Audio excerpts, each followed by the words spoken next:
नमस्कार मित्रांनो, निसर्ग ही एक अशी रहस्यमय गोष्ट आहे जिथं प्रत्येक वळणावर काहीतरी अनोखं आणि अविश्वसनीय दिसतं। आज आपण अशा काही प्राण्यांची भेट घेणार आहोत ते दिसायला अगदीच वेगळे आहेत, पांढऱ्या रंगाचे, स्वच्छ, शांत आणि अपूर्व। होय, आपण पाहणार आहोत जगभरात आढळणारे काही अत्यंत दुर्मिळ पांढरे प्राणी, जसं की पांढरा सिंह, पांढरी मगर, पांढरी जिराफ आणि इतरही अनेक जण।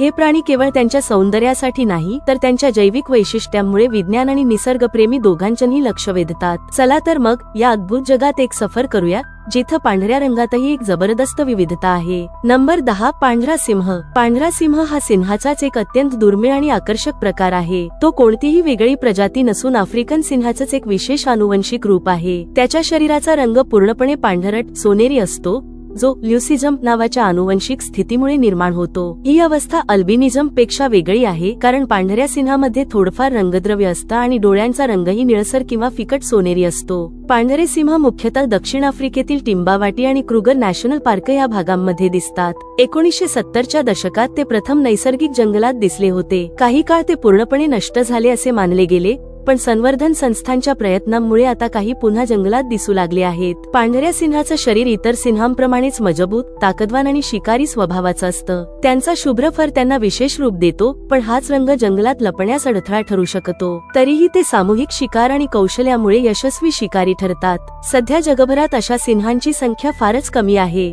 बहुतेक पांढरे सिंह प्राणी संग्रहालयांमध्ये आहेत।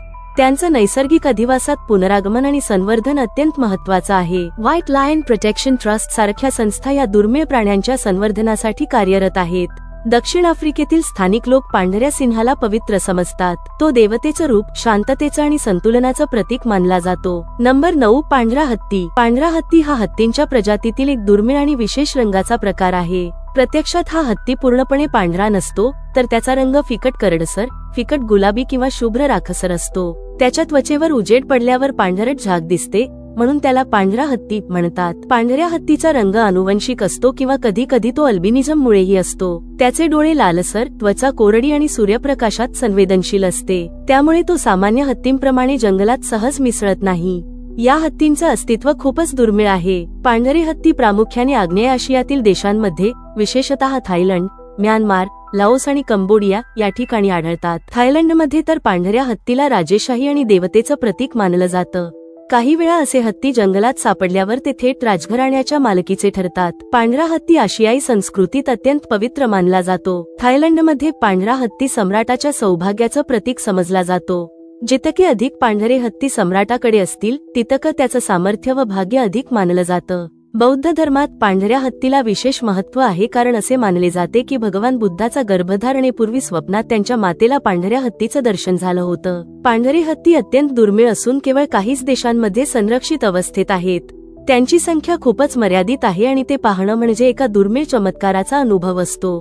थायलंड सरकार अशा हत्तींसाठी खास व्यवस्थापन करते। नंबर 8, पांढरी मगर। पांढरी मगर म्हणजे मगर प्रजातीतील एक अत्यंत दुर्मिळ आणि अद्भुत रंगाचा प्रकार। ही सामान्य मगरप्रमाणेच शरीराने बलाढ्य आणि भक्षक स्वभावाची असते, पण तिचा फिकट पांढरट किंवा गडद गुलाबी रंग तिला विलक्षण आणि थरारक बनवतो। पांढऱ्या मगरीचा रंग हा अल्बिनिझम नावाच्या आनुवंशिक स्थितीमुळे होतो। या अवस्थेत मगरीच्या शरीरात मेलानिन नावाचं रंगद्रव्य नसते, त्यामुळे तिची त्वचा पांढऱ्या किंवा फिकट रंगाची असते। अशा मगरींच्या डोळ्यांचा रंग सहसा गुलाबी असतो, कारण रक्तवाहिन्या बाहेरून दिसतात। पांढऱ्या मगरीचा नैसर्गिक अधिवास फार दुर्मिळ आहे। अशा मगरी प्रामुख्याने अमेरिकेत, ऑस्ट्रेलिया, आफ्रिका आणि दक्षिण आशिया यांसारख्या भागांमध्ये क्वचितच सापडतात। बहुतेक पांढऱ्या मगर या प्राणी संग्रहालयात, संशोधन केंद्रात किंवा वन्यजीव संवर्धन केंद्रांमध्ये सुरक्षित ठेवण्यात आल्या आहेत। पांढऱ्या मगरीचं शरीर सामान्य मगरप्रमाणेच लांबट, मजबूत जबड्याचं आणि जलद हालचाली करणारे असते। मात्र तिच्या पांढऱ्या त्वचेमुळे तिला जंगलात किंवा पाण्यात लपणं कठीण जाते। यामुळे ती सहजपणे शिकाऱ्याच्या नजरेस पडते किंवा स्वरक्षणात कमकुवत ठरते। सूर्यप्रकाशामध्ये तिची त्वचा जळण्याचा धोका असतो, म्हणून ती सावलीत किंवा पाण्यात अधिक वेळ घालवते। जगात सध्या अशा पांढऱ्या मगर फारच कमी उरल्या आहेत। त्यांचं प्रत्येक दर्शन म्हणजे एक अद्वितीय क्षण। काही संस्कृतींमध्ये पांढरी मगर ही शुभशकुन, दैवी संकेत किंवा नैसर्गिक संतुलन बिघडल्याचे चिन्ह मानली जाते। नंबर 7, पांढरी वेल, बेलुगा। बेलुगा वेल, जी पांढरी वेल म्हणून ओळखली जाते, ही उत्तर ध्रुवी समुद्रांमध्ये आढळणारी एक अत्यंत आकर्षक आणि बुद्धिमान समुद्री सस्तन प्राणी आहे। तिचा शरीराचा रंग पूर्णपणे पांढरट असतो, जो तिला बर्फाच्छादित समुद्रात सहज लपवण्यास मदत करतो। बेलुगा वेल जन्मतः राखसर असते आणि हळूहळू मोठी होताना तिचा रंग पांढरट होतो। ही रंगत मुख्यतः 5 ते 8 वर्षांच्या वयानंतर दिसून येते। तिचे शरीर गुळगुळीत, मांसल आणि जलद हालचालींसाठी योग्य असते। तिच्या डोक्याला गोलसर, लवचिक भाग असतो ज्याला मेलन म्हणतात। हा भाग ध्वनी संकेत शोधण्यासाठी वापरला जातो। बेलुगा वेल मुख्यतः कॅनडा, रशिया, ग्रीनलँड आणि नॉर्वे यांच्या आर्क्टिक आणि सबार्क्टिक समुद्रांमध्ये आढळते। काही वेळा त्या दक्षिणेकडे स्थलांतरही करतात, विशेषतः अन्न मिळवण्यासाठी किंवा तापमानात बदल झाल्यास। बेलुगा वेल अत्यंत सामाजिक प्राणी आहे। त्या छोट्या झुंडीत राहतात आणि एकमेकांशी वेगवेगळ्या आवाजांद्वारे संवाद साधतात।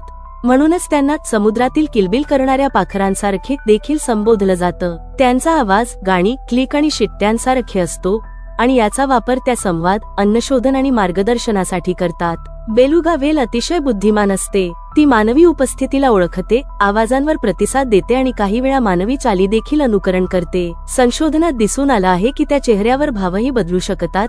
हे सस्तन प्राण्यांमध्ये दुर्मिळ आहे। बेलुगा वेलच्या अस्तित्वाला अनेक धोके आहेत। आर्क्टिक बर्फ वितळणे, समुद्रातील प्रदूषण, जलवाहतुकीतून येणारा आवाज, शिकार हे सर्व त्यांच्या जीवनशैलीवर प्रभाव टाकतात। त्यामुळे अनेक आंतरराष्ट्रीय संस्था त्यांच्या संवर्धनासाठी प्रयत्नशील आहेत। काही भागांत त्यांचे शिकार करणे कायदेशीर बंदीखाली आहे। नंबर 6 पांढरा पोपट। पांढरा पोपट हा पोपट प्रजातीतील एक अत्यंत आकर्षक, दुर्मिळ आणि सौंदर्यपूर्ण प्रकार आहे। त्याचा रंग पूर्णपणे शुभ्र किंवा फिकट पांढरट असून तो इतर रंगीत पोपटांपेक्षा वेगळा आणि लक्ष वेधून घेणारा दिसतो। पांढरे पोपट सहसा काही विशिष्ट प्रजातींमध्येच आढळतात किंवा अल्बिनिझम किंवा ल्युसिस्टिक सारख्या आनुवंशिक स्थितीमुळे निर्माण होतात। पांढऱ्या पोपटांची उदाहरणं पुढीलप्रमाणे दिसतात। 1. अम्ब्रेला कॉकॅटू। दक्षिण आशिया आणि ऑस्ट्रेलियात आढळणारा हा पोपट पूर्ण पांढरट रंगाचा असून डोक्यावर छत्रीसारखी उठावदार पिसे असतात। 2. व्हाईट बजरगा। लहान पांढरे पोपट जे मुख्यतः पाळीव प्राणी म्हणून प्रसिद्ध आहेत। यांचा डोळा सहसा लालसर असतो। 3. White African grey. काही दुर्मिळ प्रकारच्या आफ्रिकन ग्रे पोपटांमध्ये अल्बिनिझममुळे पांढरा रंग आढळतो। पांढऱ्या पोपटांचा रंग संपूर्ण शुभ्र असतो। काही वेळा डोळे लालसर असतात तर कधी काळसर। हे पोपट अतिशय हुशार असतात आणि मानवी आवाजांची नक्कल करणारे जगातले सर्वात हुशार पक्ष्यांपैकी एक मानले जातात। हे सामाजिक, प्रेमळ आणि लक्ष वेधून घेणारे असतात। आयुष्यकाल। काही प्रजातींचं आयुष्य 30 ते 60 वर्षांपर्यंत असू शकतं, विशेषतः पाळीव स्थितीत। पांढरे पोपट नैसर्गिक रूपात फारच कमी प्रमाणात आढळतात। अम्ब्रेला कॉकॅटू प्रजाती मुख्यतः इंडोनेशिया, पापुआ न्यू गिनी आणि ऑस्ट्रेलिया या देशांमध्ये सापडते। इतर पांढरे पोपट प्रजातींशिवाय अल्बिनो पोपट हे क्वचितच जंगलात सापडतात आणि प्रामुख्याने प्राणी संग्रहालयांमध्ये किंवा पाळीव पक्ष्यांमध्ये आढळतात। पांढरे पोपट हे सौंदर्य, शुद्धता आणि शांततेचं प्रतीक मानले जातात। काही संस्कृतींमध्ये पांढऱ्या पोपटाचा आवाज शुभ मानला जातो, तर काही ठिकाणी ते देवदूतांचे संदेशवाहक समजले जातात। धोके आणि संवर्धन। जंगलातील अधिवास कमी होणं, बेकायदेशीर व्यापार, पाळीव प्राण्यांमुळे प्रजननावर होणारा परिणाम या कारणांमुळे काही पांढऱ्या पोपट प्रजाती आज धोक्यात आहेत। यामुळे आंतरराष्ट्रीय स्तरावर त्यांच्या संवर्धनासाठी प्रयत्न चालू आहेत। नंबर 5 पांढरी झुरळ। पांढरी झुरळ ही झुरळांच्या सामान्य काळसर किंवा तपकिरी रंगांपेक्षा पूर्णपणे भिन्न आणि थक्क करणारी दृश्य असते। पण या झुरळाचा पांढरट रंग म्हणजे वेगळ्या प्रजातीमुळे नाही, तर ती झुरळ अपसर्गिक अवस्थेत असते, त्यावेळी तिचा रंग पांढरट दिसतो। खरं तर पांढरी झुरळ ही स्वतंत्र झुरळाची प्रजाती नसून ती झुरळाची एक नैसर्गिक अवस्था असते। झुरळ जेव्हा कात टाकते तेव्हा काही तासांसाठी तिचं शरीर पूर्णपणे पांढऱ्या रंगाचं दिसतं। या अवस्थेला पोस्ट एक्टेसिस स्टेज असं शास्त्रीय नाव आहे। झुरळ कात टाकल्यानंतर केवळ 2 ते 5 तासांपर्यंत पांढरे दिसते। त्यानंतर त्याच्या नव्या बाह्य आवरणाला रंग येऊ लागतो आणि ते काही वेळात नेहमीसारखं गडद तपकिरी होते। म्हणूनच पांढरी झुरळ पाहणे ही एक दुर्मिळ संधी असते। ही अवस्था सर्वसामान्य झुरळांमध्ये आढळू शकते, मग ते घरगुती झुरळ असो, जंगलातील झुरळ असो किंवा उष्ण कटिबंधीय भागांतील विशेष प्रजाती। पांढरं झुरळ जंगलात फारसा काळ उघड्यावर राहत नाही, कारण त्या अवस्थेत ते फारच नाजूक आणि शिकार होण्यास सुलभ असते। शरीर अतिशय मऊ असते, त्यामुळे त्याला सहज इजा होऊ शकते। दृष्टीने ते अंधुक असते व हालचाल थोडी मंद असते। या अवस्थेत ते संरक्षणासाठी अंधाऱ्या किंवा सुरक्षित जागा शोधते। अनेक लोक पांढऱ्या झुरळाला नवीन प्रजाती किंवा रेडिएशनमुळे बदललेली झुरळ समजतात, पण हे पूर्णपणे चुकीचे आहे। काही लोक याला अपशकुन मानतात, पण ती एक सामान्य नैसर्गिक अवस्था आहे। नंबर 4 पांढरे साप. पांढरे साप हे निसर्गातील फारच दुर्मिळ आणि लक्षवेधक साप आहेत. त्यांचा पांढरा रंग नेहमीच्या तपकिरी, काळसर किंवा हिरव्या सापांपेक्षा पूर्णपणे वेगळा असतो. हे साप अल्बिनिझम किंवा ल्युसिझम या आनुवंशिक स्थितीमुळे पांढरे दिसतात. काही ठराविक प्रजातींमध्ये नैसर्गिकरित्या पांढरट रंगही आढळतो. पांढऱ्या सापांचा रंग प्रामुख्याने 2 जैविक कारणांमुळे पांढरा दिसतो, अल्बिनिझम आणि ल्युसिझम. अल्बिनिझम या स्थितीत सापाच्या शरीरात मेलानिन हे रंगद्रव्य तयार होत नाही, त्यामुळे साप पूर्णपणे पांढरट दिसतो आणि त्याचे डोळे सहसा लालसर किंवा गुलाबी असतात. दुसरीकडे ल्युसिझम मध्ये सापाच्या त्वचेचा काही भाग रंगहीन होतो, पण डोळे सामान्य रंगाचे राहतात. यामुळे साप अंशतः पांढरा किंवा कधी पूर्णपणे शुभ्र दिसतो. पांढरे साप विविध प्रजातींमध्ये आढळू शकतात, विशेषतः बॉल पायथन.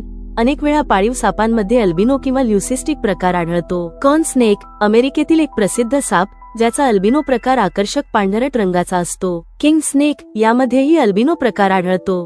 कोब्रा आणि वायपर यांचेही क्वचितच पांढरे प्रकार आढळले आहेत. जंगलात अशा सापांचे अस्तित्व फारच दुर्मिळ आहे, कारण त्यांचा पांढरा रंग त्यांना शिकाऱ्यांसाठी सहज लक्षवेधी बनवतो. बहुतेक पांढरे साप हे पाळीव प्राण्यांमध्ये, प्राणी संग्रहालयात किंवा प्रजनन प्रयोगांमुळे तयार झालेल्या प्रजातींमध्ये आढळतात. अमेरिका, भारत, ऑस्ट्रेलिया आणि आफ्रिकेत काही पांढऱ्या सापांचे उदाहरण नोंदवले गेले आहेत. पांढऱ्या सापांचे शरीर सौंदर्यपूर्ण आणि चमकदार दिसते. बहुतेक साप भीतीदायक वाटले तरी अनेक पांढऱ्या प्रजाती माणसांशी सौम्य वर्तन करणाऱ्या असतात. अल्बिनिझममुळे अनेकदा डोळे गुलाबी किंवा लालसर दिसतात, जे त्यांना अधिकच रहस्यमय बनवतात. पांढऱ्या सापांना जंगलात टिकून राहणं कठीण जाते, कारण त्यांचा रंग छुपा होण्याच्या नैसर्गिक क्षमतेवर परिणाम करतो. शिकार, अंधश्रद्धा, बेकायदेशीर व्यापार यामुळे अनेकदा त्यांचे अस्तित्व संकटात येते. त्यामुळे बऱ्याच ठिकाणी त्यांचे संरक्षण आणि संवर्धनासाठी विशेष उपाय केले जातात. Number 3 Arctic fox. Arctic fox, ज्याला मराठीत आर्क्टिक कोल्हा किंवा ध्रुवीय कोल्हा म्हणतात, हा बर्फाळ व अत्यंत थंड हवामान असलेल्या प्रदेशात राहणारा एक अत्यंत सुंदर, बुद्धिमान आणि तग धरणारा सस्तन प्राणी आहे. याचा पांढरा शुभ्र फर त्याला थंडीपासून संरक्षण देतो आणि बर्फात मिसळून छुपं राहण्यास मदत करतो. वैज्ञानिक नाव वल्प्स लागोपस. आर्क्टिक सर्कलच्या परिसरात, म्हणजे Canada, Iceland, Alaska, Greenland, Norway, Russia व स्वीडन या देशांमध्ये आढळतो. याचे निवासस्थान बर्फाच्छादित प्रदेश, टुंड्रा, हिमाच्छादित जंगल आणि गुहेच्या स्वरूपात असते. हिवाळ्यात शुभ्र पांढरं लोकर, जे बर्फात मिसळून शिकाऱ्यांपासून वाचवतो. उन्हाळ्यात त्याचा फर तपकिरी किंवा राखाडी रंगाचा होतो, ज्यामुळे त्याला टुंड्रामध्ये छुपं राहता येते. लहान व मजबूत अंगकाठी, लांब झुपकेदार शेपटी, लहान कान, जे शरीराच्या उष्णतेचा अपव्यय कमी करतात. -50 पेक्षा कमी तापमानातही जगू शकतो. याच्या पायांच्या पायथ्यालाही फर असतो, त्यामुळे बर्फात चालणं सोपे जाते. त्यांचा आहार मुख्यतः मांसाहारी असून, खाण्याच्या यादीत लेमिंग्स, पक्ष्यांची अंडी, मासे, मेलेले प्राणी, कधी कधी फळे व कीटक यांचा समावेश होतो. आहाराची टंचाई भासल्यास ते ध्रुवीय अस्वलांच्या शिकारीचे अवशेष खाऊन उपजीविका करतात. मादी दरवर्षी 5 ते 14 पिल्लांना जन्म देते. पिल्लांचा जन्म गुहेत होतो आणि आईवडील दोघंही त्यांच्या संगोपनाची काळजी घेतात. या प्राण्याचे आयुर्मान सरासरी 3 ते 6 वर्षांपर्यंत असते, मात्र पाळीव स्थितीत ते 10 वर्षांपर्यंतही जगू शकतात. शिकाऱ्यांपासून बचावासाठी त्यांच्या फराचा रंग लपून राहण्यास मदत करतो. वेगाने पळणे, गुहेत लपणे आणि थंडीची प्रचंड सहनशक्ती यामुळे बरेच नैसर्गिक धोके टळतात. तथापि हवामान बदलामुळे बर्फ वितळत चालल्याने त्यांच्या नैसर्गिक निवासस्थानी मोठी घट होत आहे. पूर्वी त्यांच्या फरासाठी मोठ्या प्रमाणात शिकार केली जात होती, त्यामुळे अनेक देशांनी आंतरराष्ट्रीय स्तरावर त्यांचे संरक्षण जाहीर केले आहे. नंबर 2 पांढरा ओरंगुटान. पांढरा ओरंगुटान, ज्याला नाव दिलं गेलं अल्बा, हा जगातील एकमेव ज्ञात अल्बिनो ओरंगुटान आहे. सामान्यतः ओरंगुटान तपकिरी केशरी फर असलेला असतो, पण अल्बा पूर्णपणे पांढऱ्या रंगाचा असून तो नैसर्गिक अल्बिनिझममुळे असाधारण दिसतो. अल्बा म्हणजे कोण? अल्बा ही एक मादी ओरंगुटान आहे, जी 2017 मध्ये इंडोनेशियामधील बोर्निओ बेटावर सापडली. तिच्या पांढऱ्या रंगामुळे तिचं नाव अल्बा ठेवलं गेलं, ज्याचा लॅटिन भाषेत अर्थच पांढरं असा होतो. ती आहे जगातील पहिली आणि एकमेव नोंदवलेली पांढरी ओरंगुटान. अल्बिनिझम ही एक आनुवंशिक स्थिती आहे, ज्यामध्ये शरीरात मेलानिन नावाचं रंगद्रव्य तयार होत नाही. त्यामुळे त्वचा, डोळे, केस किंवा फर पांढरे होतात. अशा प्राण्यांना सूर्यप्रकाश सहन होत नाही आणि दृष्टी सुद्धा कमकुवत असते. अल्बा हा अल्बिनो ओरंगुटान पूर्णपणे पांढऱ्या, सौम्य आणि चमकदार फराचा असून तिचे डोळे निळसर किंवा किंचित गुलाबीसर रंगाचे असतात, जे प्रकाशाला अतिशय संवेदनशील असतात. स्वभावाने ती सामान्य ओरंगुटानप्रमाणेच हुशार, खेळकर आणि निरीक्षणशील आहे. मात्र तिच्या त्वचेवर रोग होण्याचा धोका अधिक असतो आणि ती सूर्यप्रकाश सहन करू शकत नाही, त्यामुळे तिला सावली आणि संरक्षित वातावरणाची आवश्यकता असते. अल्बा पूर्वी कॅप्टिव्ह स्थितीत होती कारण ती खूप कमजोर स्थितीत सापडली होती. नंतर तिचे आरोग्य सुधारल्यावर तिला पुन्हा बोर्निओच्या जंगलात सुरक्षित भागात सोडले गेले. तिच्या हालचालींचे निरीक्षण करण्यासाठी तिच्या शरीरात GPS ट्रॅकर लावण्यात आला आहे. अल्बा ही तिच्या प्रजातीतील केवळ एकमेव अल्बिनो ओरंगुटान आहे, त्यामुळे तिचे संरक्षण अत्यंत महत्त्वाचे आहे. तिचे अस्तित्व ही निसर्गातील जैविक विविधतेची विलक्षण उदाहरण आहे. अशा प्राण्यांना शिकारी, रोग, सूर्यप्रकाश आणि मानवी हस्तक्षेपाचा धोका अधिक असतो. नंबर 1. पांढरी जिराफ. पांढरी जिराफ ही निसर्गात अत्यंत दुर्मिळ आणि लक्षवेधी प्रजाती आहे. सामान्य जिराफाच्या अंगावर तपकिरी ठिपके असतात, पण पांढऱ्या जिराफाचा रंग फिकट पांढऱ्या किंवा क्रीमसदृश असून अंगावरचे ठिपके अत्यंत मंद किंवा अजिबात नसतात. ही विशेषतः ल्युसिझम नावाच्या आनुवंशिक स्थितीमुळे उद्भवते. पांढऱ्या जिराफाचे पहिले अधिकृत दस्तऐवजीकरण 2017 मध्ये केनिया देशातील गारिसा काउंटी या भागात झाले. केनियामधील एशाकबिनी हेरोला कन्झर्व्हन्सी या संरक्षित जंगल क्षेत्रात या जिराफांना प्रथम पाहिलं गेलं. ल्युसिझम ही एक आनुवंशिक स्थिती असून प्राण्याच्या त्वचेतील रंगद्रव्य तयार होण्यात अडथळा निर्माण होतो. यामध्ये डोळ्यांचा रंग सामान्य राहतो, पण त्वचा व फर फिकट किंवा पांढरी दिसते. त्यामुळे जिराफाचे सामान्य रंग व ठिपके कमी तीव्रतेचे दिसतात किंवा पूर्णतः नाहीसे होतात. उंची आणि शरीररचनेने तो सामान्य जिराफाप्रमाणेच असून त्याचे शरीर उंच, सडपातळ असून त्याला लांब मान आणि लांब पाय असतात. त्याची त्वचा क्रीम पांढऱ्या रंगाची असून क्वचित ठिपक्यांचा आभास दिसतो. स्वभावाने तो सौम्य, गटात वावरणारा असून पानं आणि झाडांच्या शेंगा खाणारा आहे. त्याला दृष्टी आणि ऐकण्याची तीव्र क्षमता लाभलेली असून संभाव्य शिकाऱ्यांपासून सतत सावध राहतो. पांढऱ्या जिराफांची दुर्मिळता आणि सौंदर्य यामुळे शिकारी आणि बेकायदेशीर शिकार त्यांना लक्ष्य केले जाते. 2020 मध्ये 2 पांढऱ्या जिराफांची शिकार केल्याचे वृत्त समोर आले, ज्यामुळे जगभरात चिंता व्यक्त झाली. त्यानंतर उरलेल्या एकमेव पांढऱ्या नर जिराफाचे GPS ट्रॅकिंग करून संरक्षण वाढवण्यात आले. वैज्ञानिक दृष्टिकोनातून ही एक जैविक अपवादात्मकता आहे, निसर्गात रंगविविधतेचे उदाहरण. स्थानिक समुदायांमध्ये ही जिराफ शुभचिन्ह किंवा दैवी प्रतीक मानली जाते. पर्यावरणीय दृष्टिकोनातून ही प्रजाती जंगल परिसंस्थेचा एक महत्त्वाचा घटक आहे. तर मित्रांनो, हे होते काही आश्चर्यकारक आणि दुर्मिळ पांढऱ्या रंगाचे प्राणी निसर्गाच्या रंगपंचमीतले हे शुभ्र नमुने. हे प्राणी केवळ दिसायला सुंदर नाहीत, तर ते आपल्याला निसर्गातील विविधता आणि त्याच्या संवर्धनाचं महत्त्व शिकवतात. तुम्हाला या व्हिडिओमधील कोणता पांढरा प्राणी सर्वात जास्त आवडला? खाली कॉमेंट करून नक्की सांगा.